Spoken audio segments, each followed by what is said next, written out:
just driven that relationship, driven that relationship, driven that relationship, until you have driven it so hard that it collapses. Because you're afraid to take time apart. Oh, I love each other, you know, we love each other. Maybe it'd be real good if you all went somewhere separate for a week. Took the chance, see what happens. You know? Maybe. Maybe it would be really great if you weren't always in a play. You know? Some of you are just playpigs. You'll be in anything just to make sure you can say to everybody you're doing something. And there's nothing wrong with that. There's nothing wrong with being goal-oriented. You know, I think Barack Obama just proved that. You know, I think I'll be president. You know, you can achieve amazing things. You can change the culture. You can do all kinds of things. But maybe you ought to, and I bet there's going to be a moment where Barack Obama needs to go, I think maybe I won't come out of the White House for a day or two. I'm leading the world. Might be a good idea to take a little breather. Reconsider what's up. You know? All of us, we've got to do it. We've got to do it. Review. Stop. Take a look at what's gone on. Review. View it again. Run it down. Make a little list. What have I done? What have I accomplished? What have I been up to? Stop. Review. And when you complete that, retrench.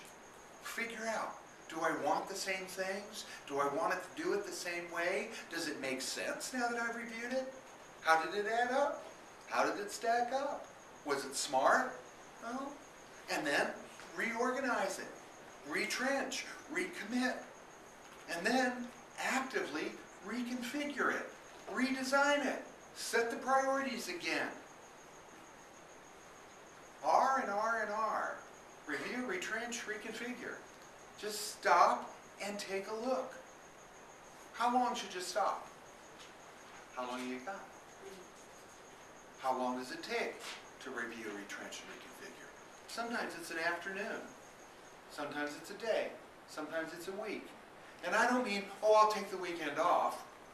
Because for most of us, taking the weekend off means I'll just do all the things I can't do during the week. So the weekend has got a bigger list than the week because you're doing all the damn things you can't do when you're doing all the other things during the week. So now the weekend is just catch-up. How many of you have taken a day recently and stayed, what my grandmother used to say, you need to stood in bed. How many of you have stood in bed for an entire 24 hours? God bless you. 2, 3. Go, see, some of you aren't being honest. But I did this, and I realized when I got back from New York, my back was screwed up from all the travel and play and walk and all the stuff I'd done. My stomach was screwed up from eating a lot of good food in a lot of good places, but not paying attention to my usual, you know, dietary stuff. I was tired. And I sort of got forced to take an entire day. An entire day. Actually, a day and a half, 36 hours. And it was great. And I just watched TV. And no matter what happened that tried to get me back to answer a question, Ken would buzz me and say, well, I'd say I'm not answering. Turned off the cell phone. Didn't answer it. And I realized that I hadn't done that for 25 years. That was the last time I just zoned.